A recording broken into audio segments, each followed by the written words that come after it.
अभिधान राजेंद्र कोश। पहले भाग में 12वां शब्द है अनुभाग। 393 से 400 8 पेज है। अनुभाग ज़्यादातर हमारे यहाँ कर्म की स्थिति जो होती है उसमें रसबंध वगैरह अलग अलग अलग विभाग की बात की है।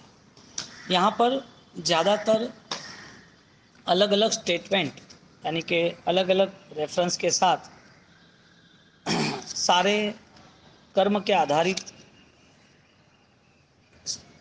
रजुआत की है। तो उसमें से शरीर की जो अचिंत्य शक्ति है वो साधना के लिए काम लगती है, लेकिन आत्मा की अचिंत्य शक्ति है वो सिद्धि के लिए काम लगती है। साधना के लिए शरीर की शक्ति चाहिए, शरीर शक्ति नहीं होगी तो साधना भी नहीं होगी। इसके लिए जिसको भी त्याग, हम साधना साधन रूप शरीर को मानते हैं। साध्य जो है वो हमारा निश्चय बलता है। इसके लिए दो विभाग की बात करते हैं कि शरीर भी बलवान चाहिए आराधना साधना के लिए, लेकिन शरीर बलवान नहीं होता है तो क्रिया जो है वो भी नहीं होती है। इसके लिए शरीर, हाँ, आराधना नहीं होती है, साधना करनी जरूरी है। शरीर साधन है, साधना क्रिया है, लेकिन साध्य जो है वो जरूरी था। इसके लिए साधन और साधना शरीर का भाग बताया। आगे बढ़ के साध्य जो है वो आपकी आंतरिक स्थिति बताई और सिद्धि जो है वो आपका फल बताया। तो हमारा लक्ष्य साध्य का है, साधना यानी क्रिया। साधना जो है वो साधन से होगा। कौन सा साधन है? शरीर साधन है। तो शरीर कर्माधीन है, कर्म के द्वारा मिला है, लेकिन वो भी सशक्त होना चाहिए, पुण्यशाली होना चाहिए शरीर।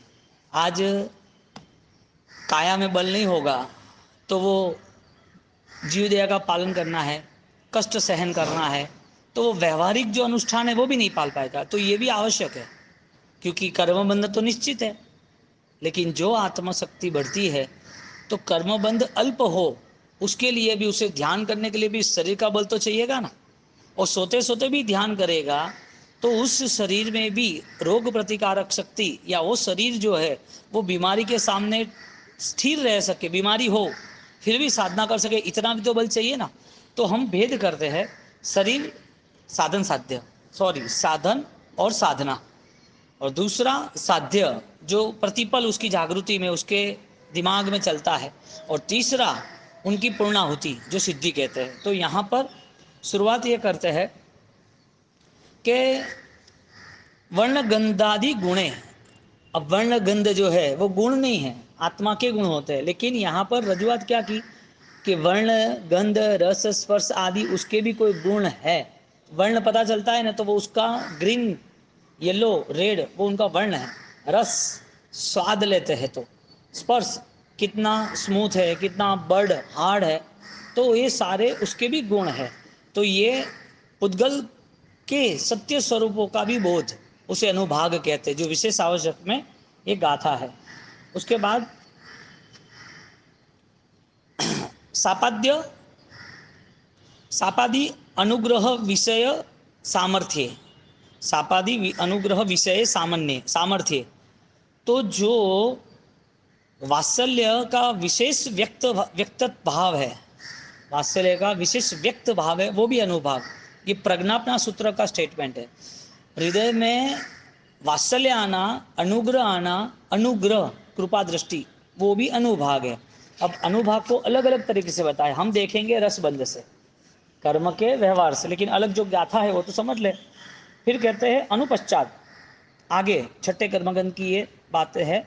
अनुपश्चात बोधंतर कालम भजनम सेवनम अनुभजनम अनुभाग। कर्म बंध के पश्चात काल में जो सेवन करने योग्य है वो अनुभाग। अभी कर्म बंध के पश्चात काल में, आज जो कर्म बंध किया उसके पहले जो कर्म बंध किया, तो आज हम कर्म बंद कर रहे हैं कि कर्म क्षय कर रहे हैं? कर्म जो है उसका उदय है कि कर्म की उदेड़ना है? बंध, उदय, उदयना, सत्ता। हमको सब स्वीकारना तो पड़ेगा, चारों चीज चल रही है। इसके लिए एक चीज को यहाँ स्पष्ट नहीं बताई, अपेक्षा से बताया, अनुभाग। यहाँ बंध भी है, उदय भी है, उदयना भी है, सत्ता भी है, सब है, ये कर्म के आधारित। लेकिन जब तुम्हारा बोध रस बंध को, यानी कि दो रस, एक संसार का और एक अध्यात्म का, तुम्हारा रस अध्यात्म का बनता है, तो उस समय भी यदि शुभ कर्म का बंध होता है तो भी साधक को उससे कोई लेना देना नहीं। तो अनुभाग शब्द रखा यहाँ पर, सेवन करने योग्य अनुभाग। फिर कर्माणाम विपाके, कर्माणाम विपाके, कर्म सत्ता का फल सम्यक ज्ञान से जो भुगतता है, कर्माणाम विपाके, कर्मों का जो विपाक है उसका अलग अलग विपाक आया ना। समझो कि सुखी आदमी है, एसी में बैठा है, लेकिन वो जला हुआ है, अब उसे साता है क्या असाता है? दूसरा एग्जाम्पल, जिसके पास बैलेंस 1000 करोड़ का है और यहाँ पर गवर्नमेंट ने ईडी की रेड आ गई, या फिर कोई हफ्ता सिस्टम या कोई किडनैपिंग हो गई, वो उसका पैसा उसके लिए साता है क्या असाता है? तो वो विपाक जो था वो दोनों चला ना, तो विभाग कहा, अनुभाग कहा। उदय रसे च, उदय रसे च, आगे का स्टेटमेंट दिया थानांक सूत्र के 7वें अध्ययन का। जो क्रिया जितनी रुचि पूर्वक होती है, जो क्रिया जितनी रस पूर्वक होती है, उतना ही वो रिजल्ट देती है, उतना ही वो रिजल्ट देती है। अब जहाँ पर आप समझो कि जिसको पैसा कमाना है उसने कमा लिया, तो उसके अंदर कुछ अलग प्रकार के तरंग पैदा होते हैं जीवन शरीर में।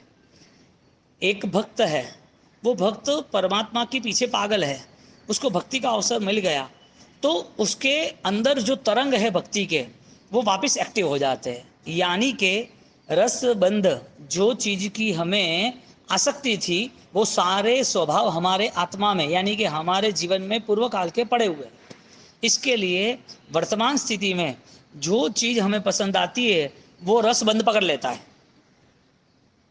जो आपने इंग्लिश सीखा था, फ्रेंच सीखा था, संस्कृत सीखा था, हिंदी सीखा था, आपने जैसे संस्कृत का पेज उठाया, आपको आता है और आपकी रुचि है, तो कितना आनंद आएगा, आप छोड़ोगे ही नहीं।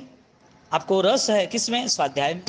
आप अभी सुन रहे हो तो आपको अध्यात्म के विषय में रस है, तो आप सब काम छोड़ के सीधा 9:15 आ जाते हो कि पहले 9:15 9:30 पहले वासना ले लेनी है। तो रस यानी पूर्व भाव के संस्कार। उदय जो है वो तुम्हारे हाथ की बात नहीं है, उदय पूर्वक के कोई भी कर्म सामने आके खड़े रह जाएंगे, लेकिन रस कौन सा तैयार किया है, इसके लिए जो कोई क्रिया का फल मिल रहा है, जो कोई पुण्य उदय से आज हमें मिल रहा है, उसका सारा इंतजाम हमने ही किया था।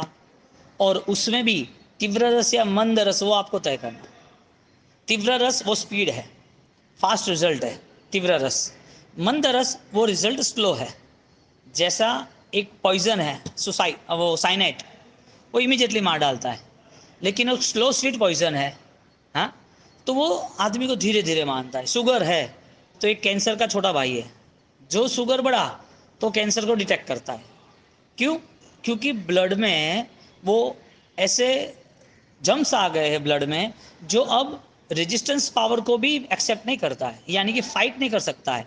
इसके लिए शुगर, जो मिठास शरीर में, मधुप्रेय कहते हैं आयुर्वेदिक में, वो मिठास शुगर उसका लेवल में नहीं रहता, इंसुलिन लेना पड़ता, दवाई लेनी पड़ती है, तो वो मिठास क्या बन जाता है? कैंसर का सैंपल है। इसके लिए शुगर वाले इतनी पावर में नहीं रहते। जिसका शुगर होता है वो ज़्यादा काम नहीं कर सकते, उसको बोलना कि ज़्यादा चलना, चल तो लेता है लेकिन शरीर पूरा कमजोरी के साथ रहता है। तो शुगर क्या चीज़ है? उसको उसके बिना चलता नहीं, हालांकि वो वायरस है, एक कीड़े है जो शरीर की रेजिस्टेंस शक्तियों को ख़त्म करता है। तो यहाँ पर रसबंध जो था वो सामने आके खड़ा रह जाता है। तो जितना तुमने गुड़ डाला इतना वो मीठा बन गया सीरा, जितनी शक्कर डाली इतनी चाय मीठी बन गई, जितनी मिर्ची डाली इतना वो तीखा बन गया, जितना नींबू रस डाला खटाई इतना वो खटा बन गया। जितना तुमने संसार का रस पैदा किया ऐसा संसार सामने आ जाएगा। ज़्यादातर ज्ञान का आपका स्वभाव होता है, ज्ञान में आपको आनंद आता है, तो सामने वाला भी सोचता है कि उनके पास आड़ी टेढ़ी बात नहीं करेंगे। और आपका स्वभाव भी यदि संसार वृत्तियों से होता है तो सामने वाला आकर बैठ जाएगा, क्या कैसे चंजे क्या काम कर रहे हो, इसमें पैसा लगा दो बहुत अच्छा रहेगा, है क्या बात है। तुम्हारा जो रस था ना वो उसने परख लिया। संसारी जीव को संसारी जीव से कनेक्ट इसके लिए रहना पड़ता है कि उन लोगों का रस सेम है। साधक वो साधना खोजता रहता है क्योंकि साधनाओं का रस समान है। इंडिविजुअल अलग है लेकिन धारा एक है। उनको साधना करनी है तो उसे पता है कि मुझे अप्रत्यक्ष अनंतानुबंधी समाप्त करना है। मेरा रस जो अनंतानुबंधी का था, मेरा रस जो अपच्छखाणी जो पचखान रहित था, तो मुझे अब उस रस को खत्म करना है। इसके लिए उनकी जो स्थिति थी कर्म बंध की वो भी उसे पता है, उदय की स्थिति थी वो भी पता है, और सत्ता में क्या है वो भी पता है। तो बंध उदय उदयना सत्ता अनुभाग के हिसाब से वो किस समय पे क्या करना है वो निर्णय लेता है। तो रस बंध तीव्र है या मंद है, तुम्हें परमात्मा मिले या ना मिले, तुम खुद परमात्मा हो कि नहीं, तुम्हारी आत्मा में शिवत्व है कि नहीं, तुम्हारा एक विशिष्ट वास्तविक अस्तित्व है कि नहीं है। तो यदि तुम्हारी आंतरिक स्थिति में यदि कोई उजास है, ब्राइटनेस है, सूर्य जैसी तेजस्विता है, तो वो तुम्हारा रस है कि नहीं है। तो यहाँ पर अनुभाग शब्द से उदय रसेच, स्थानांक सूत्र का ये शब्द है, उदय रसेच। आगे बढ़ के तीव्रादि भेदे रसे, वही शब्द यहाँ पर रखा। मन की तीव्र गति से भी ज्यादा तीव्रता साधना की है, यानी कि साध्य की है।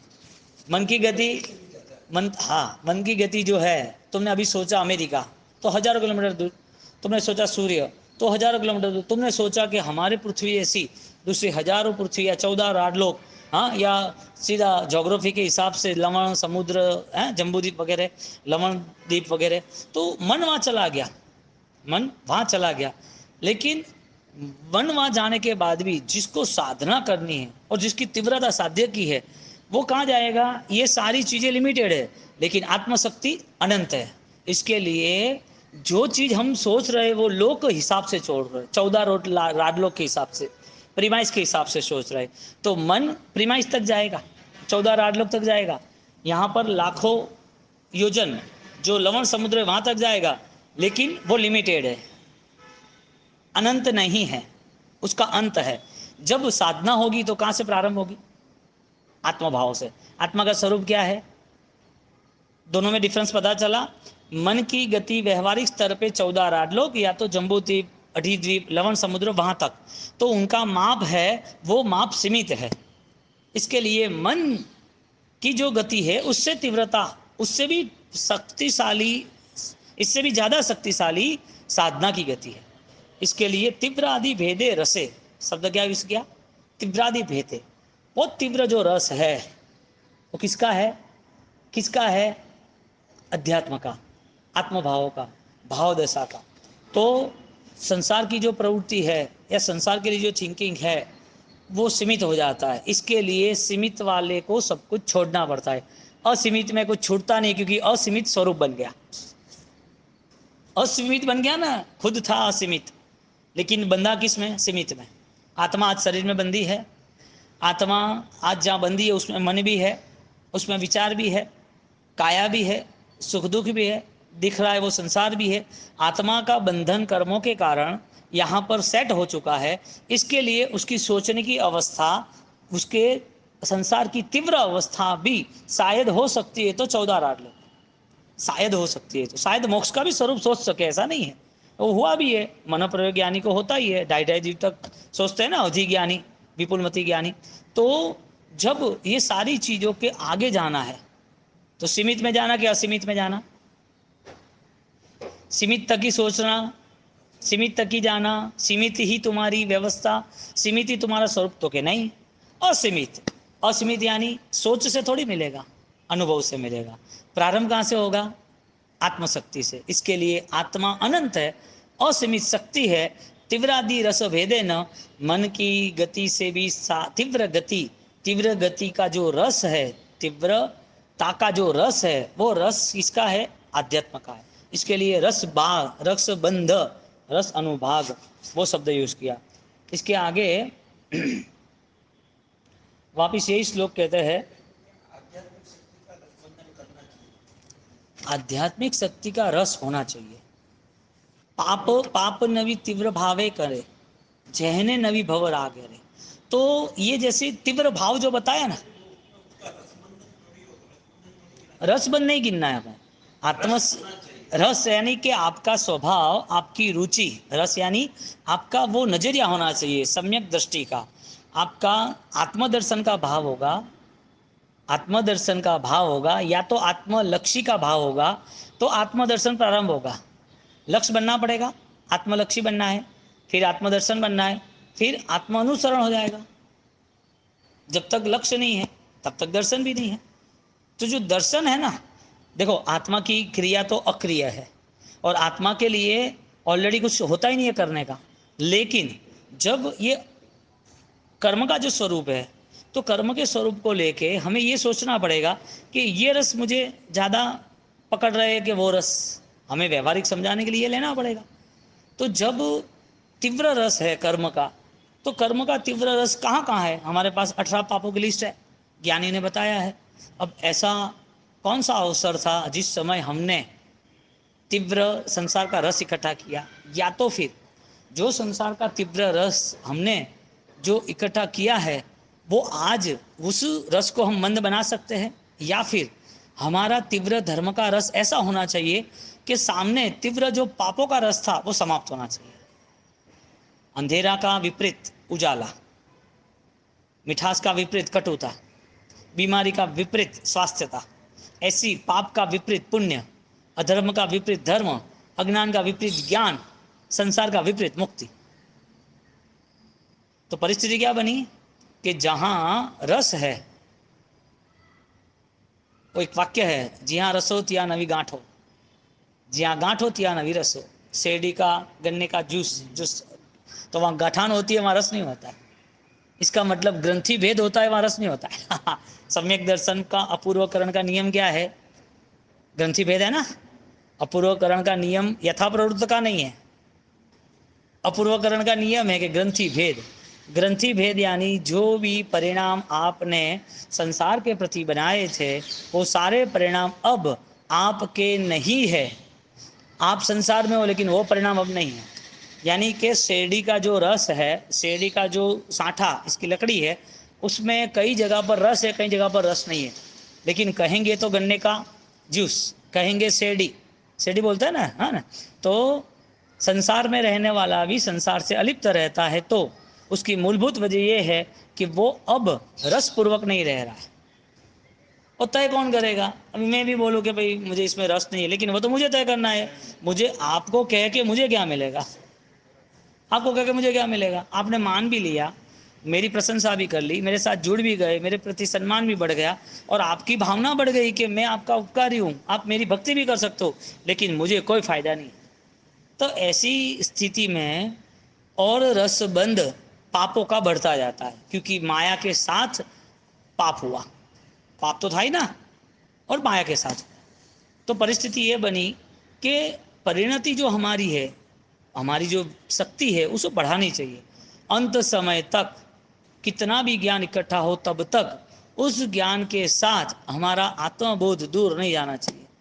ज्ञान निज ज्ञान बनना जरूरी है। लेकिन कई बार कोई लोग अनुकूलता में या फैसिलिटीज में रहते, तो ये मुझे आत्मज्ञान तो है, कि आत्मज्ञान है कि आत्मज्ञान का भ्रम है। जितनी कैपेसिटी हो इतना बेस्ट रिजल्ट लाने का ट्राई करो, जितनी कैपेसिटी हो।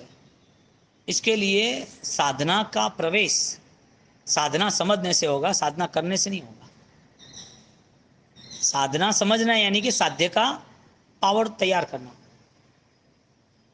साध्य के लिए पूर्व तैयारी करना, और पूर्व तैयारी होती है तो ही साधना का प्रारंभ होता है। जिसकी साध्य की पूर्व तैयारी होती है, जो साध्य का लक्ष्य बनाने के लिए तैयार है, उसके लिए यदि जो भी प्रथम कदम है वो साधना का है, उसके लिए जो भी प्रथम कदम है वो ज्ञानी ने साधना का कदम बताया। अब पहले साधना आई कि पहले साध्य आया? क्रिया आई कि ज्ञान आया? बाल जीवों के लिए, सामान्य जीवों के लिए क्रिया है, लेकिन वो भ्रम में जिएगा ना, तो वो क्रिया भी छोड़ देगा और ज्ञान भी छोड़ देगा। ज्ञान भी वो अटक गया ना, आधा ज्ञान भी उसे अपना उपकारी लग रहा है, और अंदर से तो कोई चेंज आता ही नहीं है, सुधार जैसा कुछ दिखता ही नहीं है। तो जो आंतरिक परिवर्तन है वो रसबंध के कारण है। यहाँ पर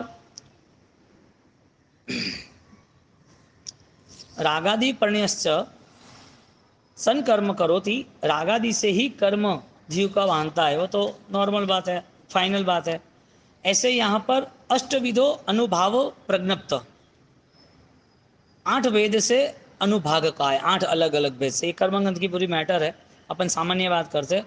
और फिर 5 अनुभाग, 5 अलग अलग बताते हैं। मैं इसका लिस्ट दे देता हूँ कि 8 विधो यानी कि 8 कर्म, बरोबर, ज्ञानावाणी दृष्टावाणी वगैरह, इसके 8 वेद से जो भी हम एक्सेप्ट करते हैं, अभी अपने को क्या रिजल्ट मिल रहा है या क्या बंद कर रहे हैं हम? भाई ज्ञानावाणी का क्षयोक्षम, श्रद्धा है दृष्टावर्ण, हाँ ज्ञानावाणी दृष्टा वेद नहीं है तो हम साता का बंद। तो 8 कर्म का अलग अलग डिवीजन, अलग अलग विभाग होता है, तो अष्ट अनुभव 7 या 8 ही होता है। एक बार 8 होता है, इसके लिए अपेक्षा से 8 बोलना पड़ता है, और किसी को भी होता है ना, मुझे आपको तो पता नहीं है। फिर 5 के हिसाब से मनोज्ञ वर्ण गद्य रस स्पर्श शब्द ऐसे किया। फिर 3 के हिसाब से मन वचन काया का सुख। तो ये अलग अलग अनुभाग बताए। अब आगे का नया स्टेटमेंट देते हैं, स्वप्न उपभोग सदृशा विषय उपभोगा, संसार के सारे व्यवहार, संसार की सारी विषय तृष्णा, वे सब सपना तुल्य है। इसके लिए यदि आपके सपना आना बंद हो तो स्थिरता प्रारंभ हो। क्या सपना आना बंद हो तो वो जो तंद्रा बोलते हैं, निद्रा है ना, वो तंद्रा है, सामान्य निद्रा है, नींद है ही नहीं, तंद्रा है, आपको पता है। इसके लिए तो जो तंद्रा है ना, उसमें विचारों के जो दिन के विचार जो किए होते हैं, स्वाध्याय के जो विचार किए, तो वो विचार चलता रहता है, और वो विचार उसे लगता है मेरा सपना है। हालांकि वात पीत कफ वाले के सपने सक्सेस होते ही नहीं है। स्वप्न शास्त्र में 14 सपना, फिर प्रजा वासुदेव की माता, प्रति वासुदेव की माता, चक्रवर्ती की माता, तीर्थंकरों की माता, तो उनको 7 सपना, 14 सपना, 72 ऐसे जनरल सपने सामान्य जीवों के लिए, ऐसी बातें बताई है। बात यह है कि जो सपना है, जो पराया है, उसको पकड़ के रखे तो अब तुमने रात को सपना देगा, लेकिन उठते तुम्हें याद नहीं रहता, वो फाइनल है। और याद भी रहता है तो तुम्हारी खोज भी नहीं है। इसके लिए दिन भर जो जो सोच बनती है, वो रात में उसे पकड़ लेती है। मेरा हिस्सा ला भाई, तूने मुझे सोचा तो सही, लेकिन पूरा क्यों नहीं किया? इसके लिए कई बार रात को गलत गलत विचार वाले फंस जाते हैं, क्योंकि दिमागी वहाँ चलता है। अब निर्णय नहीं है ना उसके पास कि ये मेरा काम का नहीं है, मेरा रास्ता नहीं है। अब जो साधना में बैठे हैं ना, उसे ऐसा लग रहा है वो मिथिला जल रही है, वो मेरी है, कि अभी क्या करना। राजा ध्यान कर रहा है लेकिन मिथिला को अपना मान रहा है। वो तो छोड़ के आया था, तू छोड़ के आया था। किसी ने बोला कि तेरे 2 पुत्र, राजा कैसा कायर है, यहाँ बैठ गया, उसका राज लूट रहा है, साधना में बैठ गया है, वो सपने में चढ़ गया, मेरा मार डालूंगा, ये ने वो ने। कहाँ गया? 7वीं नरक के कर्म बंद कर दिए ना। अनुभाग, तीव्र रस के कारण सपने भी ऐसे ही आते हैं। हाँ, तीव्र रस जिस चीज का होता है, वो रस भी के कारण स्वप्न भी ऐसे आते हैं, और वो स्वप्न के बाद वो परेशान हो जाता है, ये बाकी रह गया, ये रह गया, ये ऐसा क्या हुआ। अरे अभी से संकल्प करना भाई। बिजनेस वाले को देखना, तुम रात को उठ जाता है, पेमेंट बाकी है, चेक बाकी है। कई बार कोई चीज को डर लगती है तो रात को वो उठ जाते हैं, बॉडी वाइब्रेट होती है, डर लगता है। बीच में अचानक रात को 10 बजे सोए तो 1 बजे उठ जाना, वापस सो जाना, वापस 3 बजे उठना, वापस सो जाना। ये सारी जो आधी आधी निद्रा है ना, वो कमजोर मन की निशानी है। इसके लिए उनके पास धारणा शक्ति नहीं होती है, स्थिरता भी नहीं होती है, न धारणा शक्ति न स्थिरता। क्योंकि बैलेंस ये है, हमारे यहाँ कहते हैं कुक्कुड़ी वाम पासा रहना। तुम लेफ्ट साइड में शरीर को मोड़ के संकुचित, कुकड़ी पाए, हाँ, संकुचित करके लेफ्ट साइड में सोए हो, तो एक ही नींद में वापस उठ जाना, बाद में सोने का काम नहीं।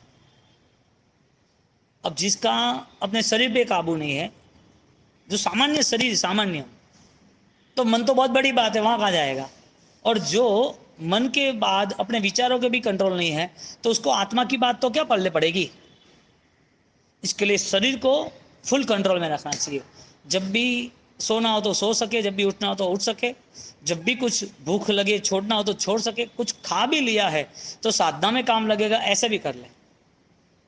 अभी उसको तो परेशानियां पकड़ के रखी है कि मेरा ये शरीर ऐसा है, मुझे ये दवाइयाँ लेनी है, मुझे ये करना है। साधना के लिए सब कुछ करो, लेकिन वो भ्रम होता है, साधना के लिए नहीं होता है, खाली यूं ही दिन व्यतीत हो रहा है, समय जा रहा है। तो सपने की जो दुनिया है वो कभी किसी की बनी नहीं है, सपना ना अपना।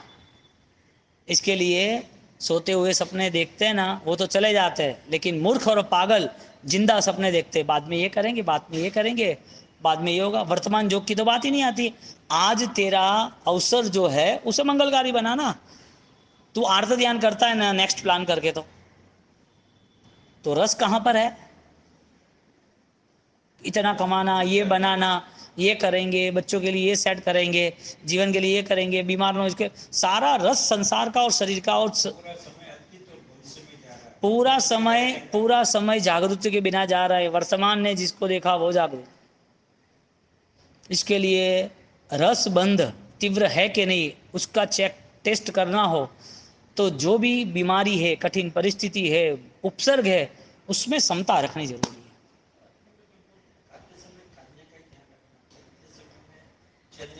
एकाग्रता वो वर्तमान है। हाँ, वो जागृति बनी ना। तुम अभी समझो कि चल रहे हो, तो तुम स्वाध्याय क्यों करते हो? तुम्हारा मन स्वाध्याय में होगा, जीव दया में नहीं होगा। तुम पढ़ाई कर रहे हो तो पढ़ाई कर रहे हो, गीत गाते हो तो याद कैसे रहेगा? नॉर्मल बात है। पैसा कमाने वाला, वो किसी ने पेमेंट दिया 5 लाख का, वो गिन रहा है। अब बाहर से जो शोभा यात्रा जा रही है, कोई धमाल मस्ती हो रही है, हाँ, कोई पुलिस आई गाड़ी चेकिंग करने, अभी तुझे 5 लाख गिनने तो वहां करेगा। तच्चित तदलेश्या, तच्चित तदले, एकाग्रता होनी चाहिए। कई साधक ऐसे होते हैं, साधना स्वीकार कर लेते हैं, उनके पास वजूद नहीं होता है, साधना का बल निर्मित नहीं होता है। उनको लग रहा है कि हम अच्छा साधना कर रहे हैं, उनको लग रहा है कि हाँ ये चल रहा है, लेकिन अनुभाग की अपेक्षा से और रसबंध की अपेक्षा से देखो तो वो प्रॉपर नहीं चल रहा है। और जो प्रॉपर चल रहा है उसकी पर्सनालिटी, उसकी प्रभावकता बढ़ती है, वो निश्चित है। धर्म स्वयमेव सिद्ध है, दर्शन ज्ञान चारित्र श्रेष्ठ मंत्रों से भी सर्वश्रेष्ठ है, मंत्र साधना से भी आगे है। गौतम स्वामी का स्वीकार हुआ, कितनी लब्धियां प्रकट हुई। सनत चक्र का स्वीकार हुआ, कितनी लब्धियां, रस शक्तियां प्रकट होती है ना। अब आप बोलो, धर्म करने वाला सोचे कि मुझे ये दुख पड़ा ने, वो मेरा दुख दूर करेगा, ये इससे अच्छा होगा, ये डॉक्टर सही नहीं है, ये डॉक्टर सही नहीं है। अरे तेरा दर्द है ना ऑटोमेटिक चला जाएगा। वो कीड़े भी सोचेंगे कि भाई इधर रहने में मजा नहीं आएगी। इसके लिए जिन जिन लोगों को हमने देखा है मेरी दीक्षार्थी अवस्था में, कई भगवंत ऐसे हैं, उनको बीमारी हुई ना, दवाई नहीं, सीधा उपवास, बीमारी खत्म, सीधा उपवास कर लेते हैं। एक महात्मा को बुखार आया था, 3 उपवास किए, सब मूल से खत्म। दवाई लो तो 6 महीने में आता है, तो क्या खत्म कर देते। मन में बन गया ना कि जो शरीर है उसका स्वभाव अनित्य, यानी कि नाशवंत है, अब मुझे क्या करना है इसके पीछे। तो उनकी जो संकल्प शक्ति है, वो रसबंध जो है ना, वो रसबंध उसका सामर्थ्य है। जिसके प्रति उसका लगाव है वो ही उसका अस्तित्व है, और लगाव होगा वो निर्माण होगा। संसार परिभ्रमण वजह क्या, कर्म थोड़ी पकड़ रहे, चल इधर जा उधर जा इधर जा, कर्म फेंक रहे तुम्हें गतियों में, कर्म थोड़ी फेंक रहे कि तुझे वहां जाना है यहाँ जाना है। अब तुमने बुलाया तो आया, तुम नहीं बुलाते तो नहीं आते। तुमने जिस चेक पे साइन की तो पैसा निकलेगा बैलेंस में से, तुमने जिसको कॉल किया वो उठाएगा। तुम्हारा कर्तृत्व जो है वो तुम्हें भुगतना है। अब कर्तृत्व चल रहा है, उसे लग रहा है कि ये धर्म का रस भी अच्छा है, संसार का रस भी अच्छा है, स्वाध्याय का रस अच्छा है। नहीं, तुम्हारा रस अकर्म बंध, कर्म बंध का अभाव हो ऐसा रस प्रकट करना, और वो रस प्रकट करने के पहले उसको साध्य का लक्ष्य बनाना पड़ेगा। इसके लिए यहाँ पर जो कुछ हो रहा है उसे तय करना पड़ेगा कि मेरी कैपेसिटी डेवलप हो रही है कि नहीं। कैपेसिटी हर चीज की है, हर चीज की है। तुमने भी पहले तपस्या की, मैंने भी की है, कहाँ नहीं की है। तो हम ट्राई करते हैं तो हो भी जाती है। नहीं कि 10 साल से नहीं हुआ है, नहीं हुआ है ना, अभी इसके लिए ही करना है। वो क्या कमजोर मन क्या सोचता है, इतने साल नहीं हुआ अब कैसे होगा। अरे कैसे होगा ये सोचना है कि इतने साल नहीं हुआ अब तो करना ही पड़ेगा, अब तो करूंगा। ये जो रसबंध है ना मेंटालिटी, वो तलाश करनी जरूरी है। तो स्वप्न जो है वो जिसको भी आते हैं, आधी नींद होती है, नींद में सारे विचार उसे पकड़ लेते हैं, वो साधना का प्रारंभ करने के लिए पीछे हटे हैं। दूसरी बात, देव योग्य सपने आते हैं, देव योग, तो वो नेचुरल होते हैं, उसमें वो तुरंत उठ के साधना में लग जाते हैं। अब जिसकी विचार शुद्धि है, साध्य शुद्धि जिसे बोलते हैं, साध्य शुद्धि, विचार शुद्धि नहीं बोलते, जिसकी साध्य शुद्धि है, उसको प्यास, थकान, नींद, भूख, कोई चीज उसे डिस्टर्ब नहीं करती, क्योंकि पुद्गल का स्वभाव जो था उसका अभाव हो गया। पुद्गल का स्वभाव का प्रभाव नहीं रहा, प्रभाव था तो यत किंचित अल्प था, तो कुछ समय के लिए दवाई ले लेते या कुछ समय के लिए सपोर्ट ले लेते, फिर आगे निकलते, रुकते नहीं। तो यहाँ पर अनुभाग रूपम कर्म, अनुभाग कर्म, भगवती सूत्र का पहला अध्ययन में चौथे शतक में ये गाथा है कि जो रसात्मक के कर्म भेद है वो ही मेन है, रसात्मक के।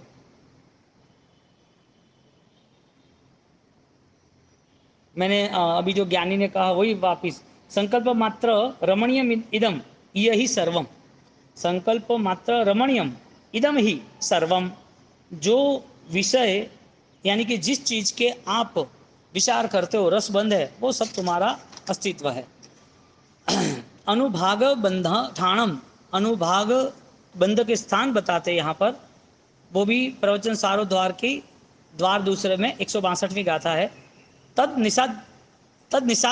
निषाद केसु कसाय कसायोदय रूपेशु अध्यवसाय विशेषेशु, तद निषाद, तद निष्पाद लिखा है मिच्छा दुर्गम, तद निष्पाद केसु, जो कसाय का जो रूप है, कसाय का रूप, उसको आपने संपन्न किया, उसको भी पकड़ लिया, और अध्यवसाय का रूप है विशेष रूप से, तो कसाय का स्वरूप और अध्यवसाय का स्वरूप निष्पाद, यानी कि आपने जो सोच लिया है वो आपको पता चलता है।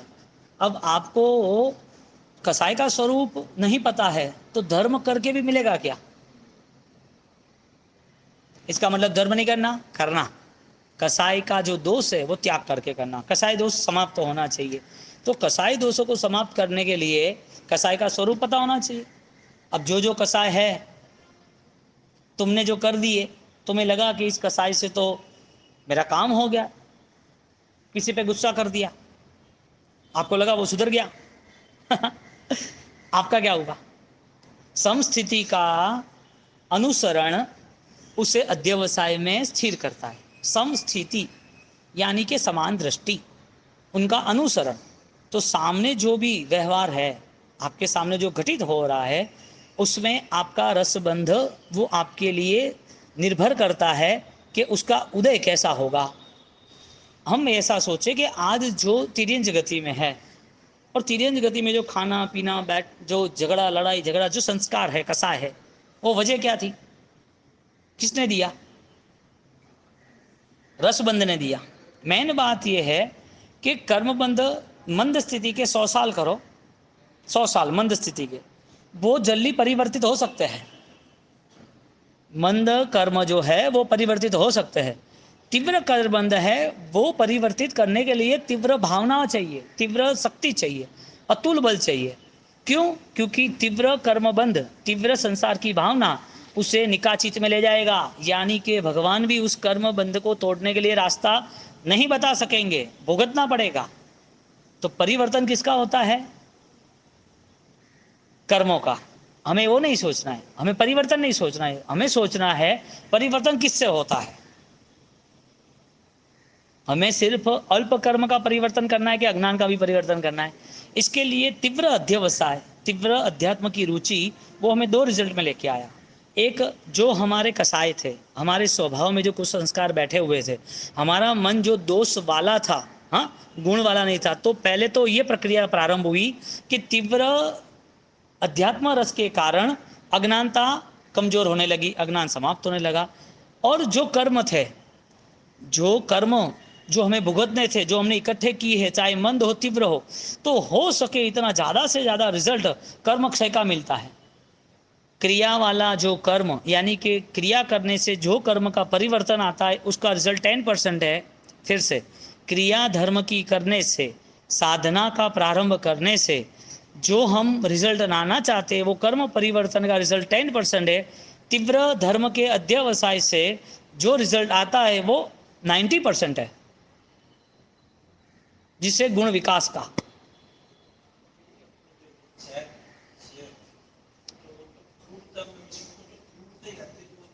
किसकी?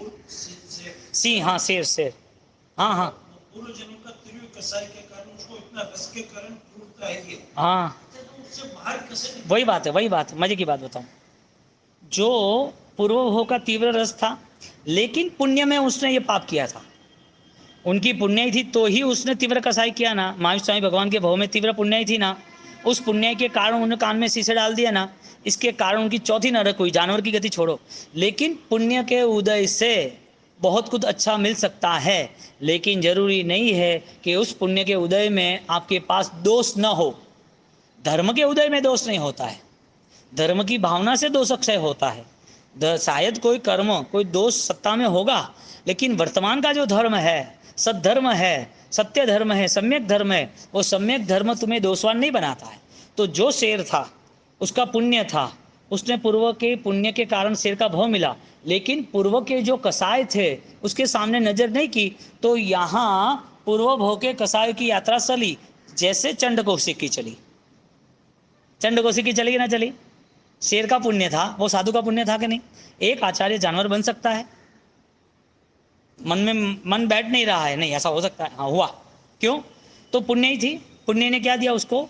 सारे जंगलों में, सारे सर्प की जातियों में जो श्रेष्ठ जाति थी उसकी, वो श्रेष्ठ जाति उसको प्राप्त हुई। अब इतनी पुण्य ही थी कि पूरे गांव वाले सब, उसको कोई मारने वाला नहीं, उसको कंट्रोल करने वाला नहीं, और सारी पुण्य के कारण वो सबको जलाने लगा। लेकिन परमात्मा महावीर मिले तो भी उसे जलाने लगा। जैसे उसकी गुण दृष्टि खिली, दोष का क्षय करना वो गुण दृष्टि है, अपने अंदर की गलतियों को सुधारना वो धर्म है। प्रायश्चित बताया ना, तो चंडकोशी के पास कोई क्रिया नहीं थी, लेकिन महान क्रिया थी। उनके पास वो पचखान नहीं था, लेकिन महान पचखान था जो निर्जरा में ले गए। तो चंड कौशिक ने जब प्रायश्चित किया, उस प्रायश्चित के नाते उसकी जो तीव्रता थी समाप्त हुई कि नहीं हुई? तो किसी की तीव्रता जो है कितने भी बढ़े, लेकिन वो तीव्रता के पीछे यदि यदि वो कर्म अक्षय का बल निर्मित करते हैं, तो कर्म अक्षय का बल निर्मित करते वाला वो वास्तविक परिवर्तन में आता है, यानी कि बदलाव आता है। तो बोलो, शेर का जीवन, उसके जीवन में कुछ न कुछ परिवर्तन का समय आएगा कि नहीं आएगा? जनरली नहीं, क्यों बोलना बताए? हर भव्य जीव को परिवर्तन का अवसर आएगा। आज नहीं आया तो अनंत काल बाद आएगा, आएगा तो सही। इसके लिए उसकी भवितव्यता जो है, या उसकी जो भव्यता है, वो बहुमान तुल्य है। ये हम सोचेंगे कि परिवर्तन एक दिन आएगा तो आत्मलक्षी सोचेंगे, और जो परिवर्तन आ रहा है वो आत्मलक्षी सोचने से हमारे जीवन में उसके प्रति दोष दृष्टि समाप्त हो जाएगी। दोष दृष्टि रहेगी। क्यों? तुमने क्या देखा? नहीं, क्या देखा? उनके दोषों को देखा या उनकी परिवर्तन दृष्टि को देखा? उनमें परिवर्तन तो आएगा। तो रसबंध की जो अवस्था है वो दो तरह रिजल्ट देता है, कर्म का परिवर्तन, अज्ञान का परिवर्तन। लेकिन जो सिर्फ क्रियाएं कर्म, सिर्फ कर्म के साथ जुड़ा है, थोड़ी बहुत आराधना साधना करनी है, थोड़ी क्रियाएं करनी है, तो उस क्रिया के पीछे उसका सिर्फ कर्म परिवर्तन है, अज्ञान परिवर्तन की तो कोई संभावना दिखती है नहीं। अब जिसकी भी क्रिया का परिवर्तन हुआ और क्रिया के परिवर्तन चलते रहे, एक भव दो भव करने इतने करो ना, देवलोक में क्रिया परिवर्तनशील है कि नहीं है? वो कहाँ जाता है? पंच कल्याणक की महिमा के लिए वहाँ उजवनी करने के लिए जाता है कि नहीं जाता है? तो पंच कल्याणक की उजवनी जब कर रहा है, पंच कल्याणों का महोत्सव मना रहा है, तो वो देव यदि भगवान नहीं होते तो क्या करते हैं? वापिस वो रुचि संस्कार। इसके लिए साधु जीवन में, यानी कि साधना जीवन में, साधक जीवन में कोई भी अवस्था हो, कोई भी क्रिया वाली हो या क्रिया बिना की हो, लेकिन तीव्र रस से दूर नहीं होना। अध्यात्म रस की जो स्थिति है उसे विकसित करनी। अध्यात्म रस के कारण जो ज़्यादा से ज़्यादा, ये ले जाओ, बंद कर दो।